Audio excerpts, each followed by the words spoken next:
ሰላም ጤና ይስጥልኝ ውድና ጤና ቤተሰቦቻችን እንዲናቸው ዛሬ እንግዲህ አዲስ ርዕስ ላይ ተገናኝተናል። ስለ ጨቅላ ህጻናት እስከ 2 ዓመታቸው ድረስ የእንቅልፋቸውን መመሪያ አንድ በአንድ እናያለን።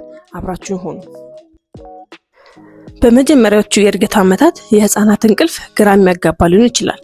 አንዳንድ ቀን ልጆ በአብዛኛው ጊዜ ተኝቶ የሚውል ይመስላል። ሌላ ቀን ደግሞ ጭራሽ እንቅልፍ ላይ ወስደው ሊውል ይችላል። በዚህ ቪዲዮ ታዲያ ህፃናት እንደየእድሜያቸው ምን ያህል እንቅልፍ መተኛት እንደሚያስፈልጋቸው በዝርዝር እናያለን። እንቅልፍ ለህፃናት ለምን አስፈላጊ ሆነ? እንቅልፍ ማለት እንዲሁ ማረፍ ብቻ አይደለም። በመጀመሪያዎቹ ጥቂት የህይወት ዓመታት ውስጥ የእንቅልፍ ሚና ከምንም በላይ ከፍተኛ ነው። ምክንያቱም የአንጎል እድገትን ይደግፋል፣ የስሜት መረጋጋትን ይሰጣል፣ የማሰብና የመማር ብቃትን ያሳድጋል። ሌላው ለአካላዊ ጤንነት በጣም ወሳኝ ነው። ከውልደት እስከ 2 ዓመት ያለው የእንቅልፍ መመሪያ ከ0 እስከ 3 ወር ወይም ደግሞ አዲስ የተወለዱ ህፃናት በቀን ውስጥ ብዙውን ጊዜ ከ16 እስከ 18 ሰዓት ይተኛሉ። እንቅልፋቸው ግን አጭር ናት እና ደግሞ የተቆራረጠም ነው። በዚህ እድሜ ላይ ህፃናት ገና ግልጽ የሆነ እንቅልፍ መርሃ ግብር የላቸውም። ከ4 እስከ 6 ወር በዚህ እድሜ ላይ ያሉ ህፃናት በቀን ውስጥ ከ12 እስከ 16 ሰዓት ይተኛሉ። የሌሊት እንቅልፋቸውም መርዘም ይጀምራል። የቀን እንቅልፋቸውም ወይም ደግሞ ናፕ የሚገመትና ስርዓት የያዘ እየሆነ ይመጣል። ከ7 እስከ 9 ወር በዚህ እድሜ አሁንም በቀን ከ12 እስከ 15 ሰዓታት እንቅልፍ ያስፈልጋቸዋል። የሌሊት እንቅልፋቸው ከ10 እስከ 12 ሰዓት ሊረዝም ይችላል። በቀንም 1 ወይንም 2 ጊዜ ይተኛሉ። እሺ፣ እስካሁን ያጋራኋቸው መረጃዎች ጠቃሚ ሆኖ ካገኟቸው ተጨማሪ መሰል የህፃናት ጤና ነክ ቪዲዮዎች እንዲደርሰው ደግሞ ሰብስክራይብ ያድርጉ፣ የደወል ምልክቷንም ይጫኑ። እባክዎ ቪዲዮ ማየት ይቀጥሉ። እሺ፣ ከ10 እስከ 12 ወር አብዛኞቹ ህፃናት በቀን ከ12 እስከ 14 ሰዓት ይተኛሉ።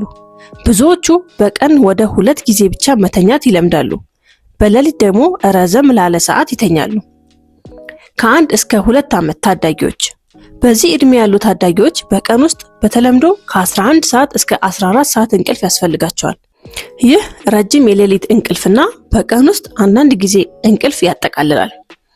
ልጄ በቂ እንቅልፍ እንዲያገኝ እንዴት መረዳት እችላለሁ? አንደኛ፣ የእንቅልፍ ሰዓትን ወጥ ማድረግ። ሁልጊዜ በተመሳሳይ ሰዓት እንዲተኙ ማድረግ ሰውነታቸው ከተፈጥሯዊ የእንቅልፍ ሪትም ጋር እንዲላመድ ይረዳል። ሁለተኛ፣ ረጋ ያለ የመኝታ ጊዜ ልማድ መፍጠር። ከመተኛታቸው በፊት እንደ ሰውነት መታጠብ፣ ታሪክ ማንበብ ወይንም ቀስ አድርጎ ማቀፍ ያሉ ቀላል ተደጋጋሚ ልማዶችን የእንቅልፍ ሰዓታቸው መድረሱን ምልክት ይሰጣቸዋል። ሶስተኛው፣ የእንቅልፍ ምልክቶችን ቀድሞ ማስተዋል። አይን ማሸት፣ መንቀራፈፍ፣ ማልቀስ፣ መነጫነጭ ወይንም በአንድ ቦታ ላይ ፍዝዝ ብሎ መቅረት ልጁ እንቅልፍ መዘጋጀቱን የሚያሳይ ምልክቶች ናቸው።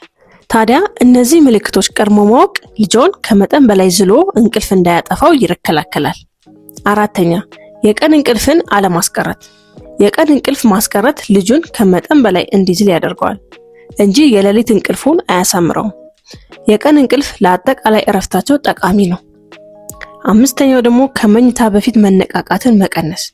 ከመኝታ ሰዓት በፊት ጮክ ያሉ ጨዋታዎችን፣ ደማቅ መብራቶችንና ስክሪኖችን ወይንም እንደ ስልክና እንደ ቲቪ ማስወገድ እንቅልፍ በቀላሉ እንዲመጣ ይረዳል።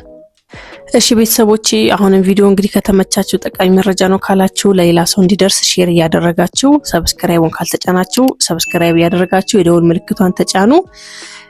እሺ፣ አሁን ደግሞ ወደ መጨረሻችን እየሄድን ነው ማለት ነው። ማጠቃለያው ላይ ነን ያለነው።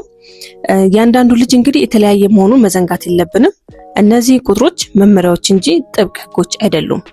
ከሁሉም በላይ ዋናው ነገር የልጅውን ጤናማ እድገት፣ በጨዋታ ጊዜ ንቁ መሆኑንና በአጠቃላይ ደስተኛና የተረጋጋ ልጅ መሆኑ ነው። ለዛሬ ያዘጋጀውላችሁ ቪዲዮ ይሄንን ይመስላል። በሌላ ቪዲዮ እንግዲህ ሌላ የምሰራላችሁ ቪዲዮ ካለ ኮሜንት ላይ አስቀምጡልኝ።